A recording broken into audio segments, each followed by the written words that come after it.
बोल निशी. काय यार युवी, त्या कौशिकीमुळे ना तुझ्याशी नीट बोलताच नाही आलो. हा ऍक्च्युली मलाही तुझ्याशी बोलायचं होतं खूप.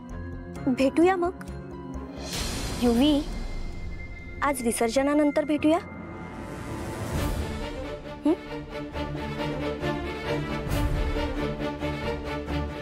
काय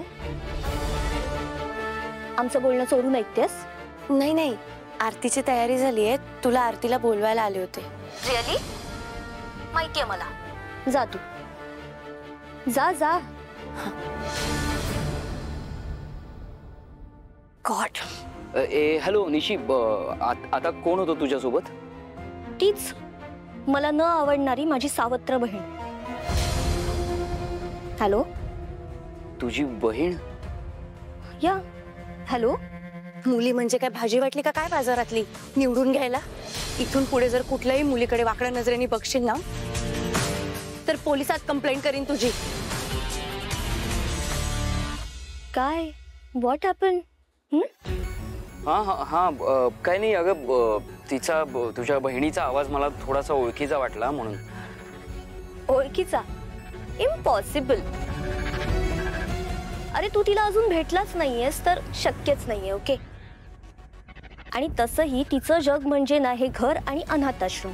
आणि घाबरट आहे रे ती बाहेर जायलाही मागत नाही. बाहेर जायचं म्हटलं ना की तिला लोड येतो, तर पॉसिबलच नाही. ओके ठीक आहे. आणि आम्ही तिचा एवढा विचार करत नाही तर तू का तिचा विचार करतोयस? तू ना, तू फक्त माझा विचार कर. आणि माझ्या फोनची वाट बघ विसर्जनापर्यंत. Okay baby?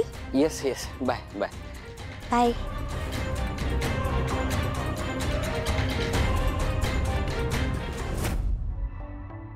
बॉस, प्रॉब्लेम अजून संपला नाहीये. आताच चारुदत्त सरांना धमकीचा मेसेज आला होता. न्यायाधीश चारुदत्त देसाई, काल रात्री वाचलास, पण आज तुझ्या गणपतीच्या विसर्जनाआधी तुझं विसर्जन होणार. तारिणी, ए तारिणी, तारिणी, काय लक्ष कुठे तुझं? हा ते विसर्जन. हा तेच म्हणते मी, विसर्जनाची वेळ झाली, सगळी हार फुलं एकत्र गोळा कर, नाहीतर ती मालते बघ. काय अजून गप्पाच चाललेत? काम कधी करणार? फुलं बिलं सगळं राहिलंय. हा विसर्जनाला उशीर होईल तारिणी, सांगून ठेवतेय.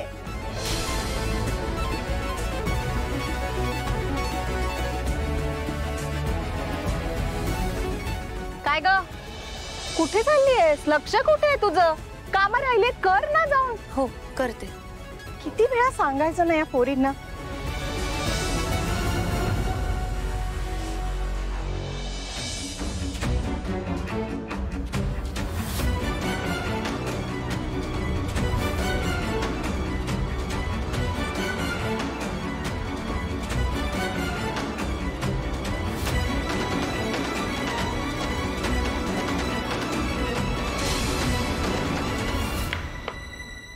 अरे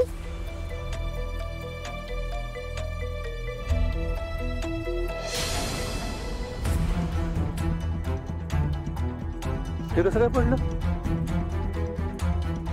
अहो आलो आलो.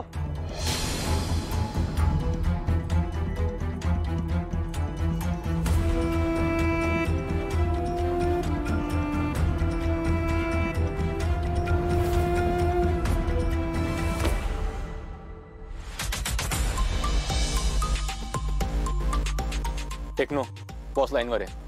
येस. बरं मला सांग, ज्या नंबरवरनं धमकीचा मेसेज आला होता त्या नंबरचं लोकेशन ट्रेस झालंय? चेक करतो. Negative sir. सर तुम्हाला स्क्रीन शेअर केलंय. हा फोन एकाच वेळी 4 ठिकाणी ऍक्टिव्ह असल्याचं दिसतंय. त्यामुळे ही व्यक्ती नेमकी कुठे लपून बसली आहे शोधणं जरा कठीण आहे. मुद्दाम करतोय तो हे सगळं. विसर्जनापर्यंतचाच वेळ ना कारण आपल्याकडे, आणि तो वेळ खूप कमी. टेक्नो एक काम कर, कत्रीला सांग त्याचं सगळे इंटेल वापरायला. त्याचे जे कोणी खबरी आहेत त्याच्याकडनं आपल्याला काही ना काहीतरी इन्फॉर्मेशन 100% मिळेल. काहीही झालं तरी आपण एक पाऊल पुढेच राहायला पाहिजे. Okay boss. सर एवढ्या गर्दीत ओपन थ्रेट असताना तुम्ही असं जाणं योग्य ठरणार नाही आणि आम्हाला पण ती सिच्युएशन कंट्रोल करणं मुश्किल होईल sir. Please try to understand sir. No no officer, तुम्ही मला माफ करा. काय ही आमच्या घराण्याची परंपरा आहे. प्रत्येक वर्षी विसर्जन मीच केलंय आणि यावर्षी बाप्पाला निरोप मीच देणार. त्यामुळे तुम्ही निश्चिंत राहा. घ्या. अहो असं काय करू राहिले साहेब? अहो हे पोलीस साहेब सांगू राहिले ना तुम्हाला. हां हे पहा कशाला रिस्क घेताय? अहो हे लोक लय डेंजर असता. आपलं सेफ्टीमध्ये राहिलेलं कधी पण बरं असतं ना. माझ्या अनुभवावरून सांगतो तुम्हाला सर, नका रिस्क घेऊ, घरीच थांबा. एक मिनिट, तुझ्या अनुभवावरून सांगतोस म्हणजे कोण आहेस तू? काय तुझा अनुभव सांग. ते बातम्या आणि पिक्चर मध्ये दाखवतात ना, तसं म्हणायचं होतं यांना. हो ना? हो हा तसंच म्हणायचं. आज खूप कामं पडलेत, चला. Don't mind officer. नाही, तुम्ही काळजीपोटी बोलताय, मी तुमची काळजी समजू शकतो. पण विसर्जन मीच करणार. कोणाच्या तरी धमकीला घाबरून आमच्या घराण्याची परंपरा बंद करणं मला मान्य नाही आणि माझा तुमच्यावर भरोसा आहे. ठीक आहे, धन्यवाद. काळजी घ्या. हो. तुमचं पूर्ण कुटुंब? नाही नाही नाही, त्यांना मी बरोबर घेऊन जाणार नाही. ठीक, त्यांचा जीव धोक्यात नाही घालणार. यावर्षी विसर्जन मी एकटा करणार. या येतो. हॅलो कमांडर आणि फातिमा, चारुदत्त देसाई सरांच्या घरी काही अपडेट? हा आई, हा बोल ना. अगं साहेबांच्याच घरात आहे ते. आज जरा गडबड आहे ना, विसर्जन आहे. हा मी सांगते सगळं. आणि आज आम्ही विसर्जनाला पण जाणार आहे. विसर्जनाला काही लोकेशन किंवा वेळ? हो बॉस, मी कळवते तुम्हाला सगळं. येस. आई, हा बोल ना. आई बोलते. गावावरून फोन केला ना तिने. ते नवीन घरात काय काय काम करते ते विचारते. येते मी येते. नंतर बोल. आई मी नंतर फोन करते. हा लवकरच भेटायला येते मी तुला. हा हो आई.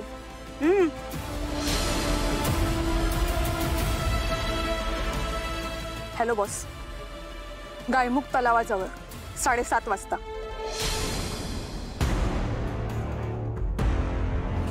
Charlie reporting. बोल कत्री. दिलेल्या 4 ठिकाणी छापा घालून झालाय. एकीकडे जुना PCO जो बंद आहे, दुसरीकडे गणेश भक्तांसाठी पाणी वाटप स्टॉल. तिसऱ्या ठिकाणी भाजी मंडई जी आज मिरवणुकीमुळे बंद आहे. चौथ्या ठिकाणी एक लहानशी पोलीस चौकी दिसते, गस्त घालण्यात ती पण आज बंद आहे. गणिम हाती लागले नाही आहेत, पण प्रयत्न सुरू राहतील.